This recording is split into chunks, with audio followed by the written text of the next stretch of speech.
Hi, it's the Mini Modular Guy here. I'm back with another video, and this one is to help the buyers of my instructions. I get a common question from a lot of buyers. How do I see a parts list? And also, how do I buy the parts from BrickLink? So I'm here to show you both. So I have two tabs open here on my Chrome browser. I've got Rebrickable on one. I've got BrickLink on another. Now note that I'm logged into BrickLink. Now that's a good idea to do that before doing this process. If you're not familiar with BrickLink, to buy the parts, you actually set up things called wanted lists, and then you buy the parts from one of those. I'll explain that in a bit. First, we'll go back to Rebrickable. Again, I'm looking at my mini police station here. I'm looking at the details tab. Two other tabs here you've got are inventory and buy parts. If we start with the inventory, you can scroll down and you can actually see all the parts that are part of my mini police station. Note you don't have to buy the instructions to see this list. You can also actually export the list to either a Rebrickable CSV file or a BrickLink XML file. There's another couple of types there, but that's so you can download the files and have a look in those files, import them into other tools to see what the parts lists are. Again, you don't have to buy my instructions to see that inventory or export the parts list. If you go to the Buy Parts tab, you'll see a Add Parts to BrickLink wanted list. This is how you buy the parts directly from BrickLink in a really easy process. So if I click that button, I'll see a pop-up. I'll see I'm buying the parts. I'm creating a wanted list in BrickLink directly from Rebrickable for my mini police station. I can either add it to a main wanted list or an existing one. I haven't got any existing ones in this particular login. So I'm going to create a new one, and we'll call it Mini Police Station. I'm going to click Add Parts, and that will create me my wanted list. To actually view that wanted list, there's clearly a View Wanted List button. I'll click on that one. It will go to BrickLink.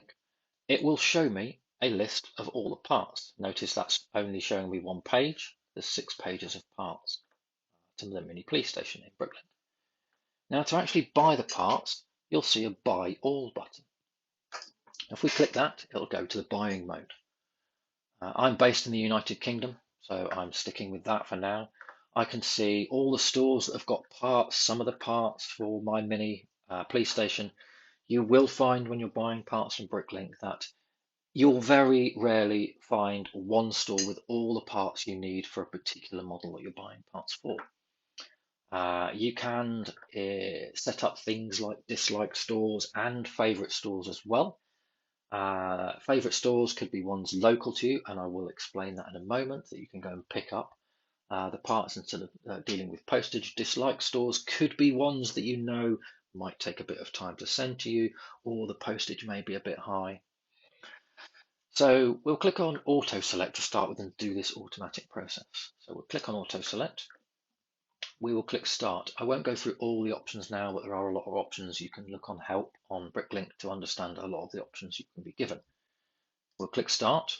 It's going in the background looking for my parts that I need for my particular mini police station, and it's come back with 2 particular stores. Again, if you're not familiar with BrickLink, BrickLink is a single website, but it works a bit like Amazon Marketplace. There's lots and lots of sellers of Lego bricks. There's 2 here. They're both United Kingdom.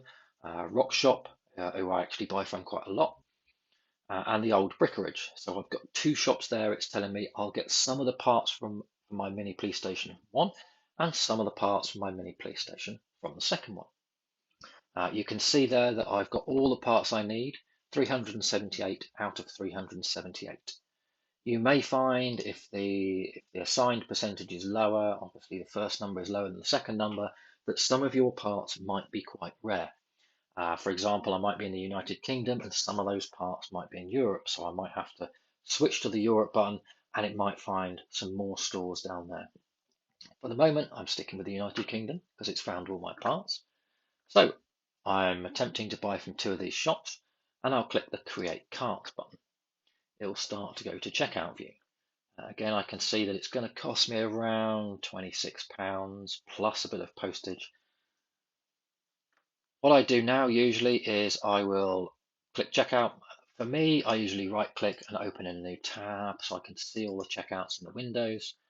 You'll see I've got another couple of tabs open here. I'm not actually going to buy these parts, but I will show you generally how it works. You're then presented with the parts I am buying from James Rocks at Rock Shop. You can go to a list there, you can see all the parts. Same with the old brickerage. Again, I can scroll down. Okay, what parts am I buying from the old brickerage? I can scroll down there. Let's go back to the top. So I will go through until payment for this. On each of these tabs that I've got open, I will click proceed to checkout. I will potentially read through some terms and conditions that might tell you things about postage. I'll agree and continue that. From here onwards, I will have to start filling out some fields. That will basically take you through the shipping. Then once I've filled those in, it'll take you through payment. You can pay by card or you can have your PayPal logged into as well. That makes things very easy. You can pay by PayPal. And then it'll take you through to shipping. There'll be various options on shipping. Usually when you're buying parts for my mini modulars and all my mocks, there'll be quite small packages, usually large letter, some small letter, some going up to small parcel. It's very rare going to go into a medium parcel or large parcel. So hopefully the shipping's quite low, the shipping cost is quite low, and you'll get these parts fairly quickly. So that's basically it. Once I've gone through the payment and the shipping, you will get to the page where it clearly identifies that you've completed your order. You'll need to do that for all the tabs. So again, I'll go on to the second tab. I'll proceed to checkout. I will fill my shipping address in. I'll go through payment and I'll go through shipping. Once you've done all that, that's simply the process done. I'll close these tabs for the moment. One thing I was going to show is go back to my wanted list. For example, if I know I've got a local seller, let's go to my police station wanted list again, and I click buy all. If I know I've got a local seller, I'll wait for the list to arrive. So for example, if I know that KT Bricks and Minifigs is literally just down the road, and I can pick them up rather than going for postage, I might want the bulk of my parts to come from that seller. So I'll select that seller. That's going to get me 132 matching lots of most of them. I'll confirm the selection, but notice that price is very, very high. So there's some in here that are potentially going to cost quite a lot. If the parts were cheap, I'd probably go for that store. I'm getting most of the parts from that store. If I then want to, for example, just auto-select the other stores from around the country, I can auto-select that. And it will give me more sellers that will give me my parts. That postage or that price for those parts is coming out as very, very high, £87.80, so that I know that I'm not going to really go for that seller. So I'll remove those, and I'm very likely to go for the auto select option instead, as we did last time. That's really the end of this tutorial. Obviously, that's just buying the parts from my mini modular. So what we went through there is, again, how to show the inventory. You can see all the parts on the inventory tab, and you will see the buy parts tab, and we went to that add to parts to BrickLink, created a wanted list, and we went through the checkout of all the different sellers. So I hope you enjoyed the video. There'll be more on the way. Please do subscribe to the channel, and bye for now.